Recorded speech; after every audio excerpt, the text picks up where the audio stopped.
It's recently come to my attention that life in the Victorian era of London must have been absolutely dog shit. I already knew it wasn't the best, but I've recently realised it was actually just horrible. Let's look at all the different factors that made Victorian London a terrible place to live. Firstly, and straight from the get-go, you were either very lucky to be born into a rich family, or you get shafted and be born a peasant and live as a brokey. Ah, horse shit! You also just come with the default skin of soot on your face because, you know, Victorian era. Secondly, whoever designed London must have been a rapist or a murderer. How does he know? I don't know, Jeff. Because London was basically a murderer's playground. I mean, it was so well suited for them. The streets were so narrow, tight and mazy. There was also no street lamps, obviously, during that time, so it was very dark as well.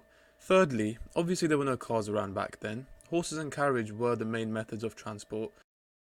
Oh, Lordy Jesus. Now let me get my calculator out and do some quick maths. The number of time horses poo a day. According to Google, 8 to 12 times a day. Now let's check the number of horses that were in London at that time. According to Google, tens of thousands. Let's make that 10,000. So, 10,000 times 12 to find the upper bracket of poos that were in London at that time. We are looking at 12,000 poos, ladies and gentlemen.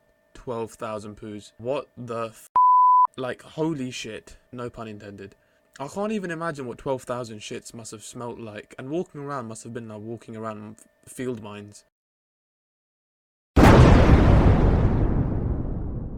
Oh shit, what the fuck? Fourthly, a very common profession in Victorian London was grave digging. Yes, it was actually very common to dig people's graves up at night, take their bodies and use it for science or for money.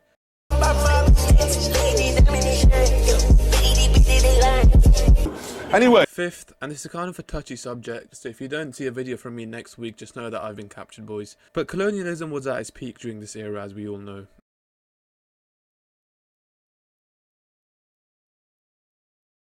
We know how the British went on a rampage and started completing a domination victory like Genghis Khan on Civ 6. To be honest, I don't really know what the point of me bringing this up was. I guess I just wanted to bring it up to everyone's attention how the British went sicko mode, wiped out entire races, committed mass genocide of Red Indians, native Tasmanians, etc. But just to clarify, this all happened in Minecraft, of course.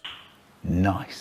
And finally, number 6. To add to the horseshit, the grave digging, the pickpocketing, the poverty, the horrendous map layout. We now had a city that had a guy named Jack going around murdering prostitutes. As if London wasn't bad enough already, we now had to deal with this issue. The bloody prostitutes, honestly. I mean, they were everywhere in London. Look, I respect the hustle, but let's all be adults here. Brothels were some of the most unhygienic, dirty and most unethical places in the world. I'm not even talking about grown female prostitutes, I'm talking about brothels hiring little kids, both boys and girls. And apparently there were over 900 brothels. And we all know what happened in these brothels, alright? I don't need to go into it, because I ain't trying to think of that, but we all know what happened, you know? So, look, brothels, dirty places, man.